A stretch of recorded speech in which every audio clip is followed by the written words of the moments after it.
டேய் கத்தாதடா, டிவி பார்க்க விடு. சரி சரி சும்மா இரு. ஸ்பைடர்மேன் நல்லா அடிவனே. வீட்டுக்குள்ள இவ்வளோ சத்தமா இருக்கு. போய் சாப்பாடு போட்டு போ. வெயிட் பண்ணுங்கங்க, நான் இதை மட்டும் பார்த்துட்டு உங்களுக்கு சாப்பாடு போட்டு தரேன். சரி, நான் கை கழுவிட்டு வந்து உட்கார்றேன். நானும் உங்க கூட வந்து டிவி பார்க்குறேன். என்ன? சரிங்க. என்னங்க, போய் சாப்பாடு எடுத்துட்டு வரேன். என்ன?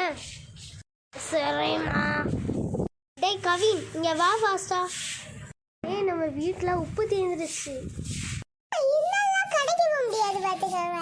நான் டிவி பார்த்துட்டு இருக்கேன், உங்களுக்கு தெரியும்ல அது.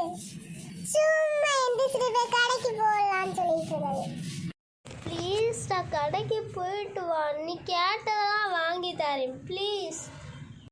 சரி, ரூபாய் எடுத்து தாங்க. அம்மா, கடையில உப்பு தீர்ந்துட்டான். எல்லாம் உப்பு தீர்ந்துட்டானா இப்போ என்ன செய்ய? அம்மா, எனக்கு ஒரு ஐடியா இருக்கு.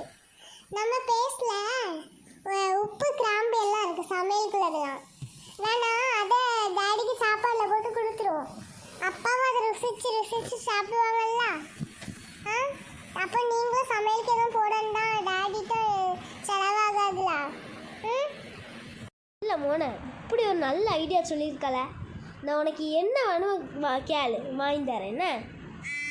சரிம்மா, டக்குன்னு போடுங்க டாடிக்கு சாப்பாடுல தான். சரி சரி. என்னங்க, சாப்பாடு டைனிங் ரூமில் வச்சுருக்கேன், போய் சாப்பிடுங்கண்ணே. சரிம்மா. இது என்ன சாப்பாடு?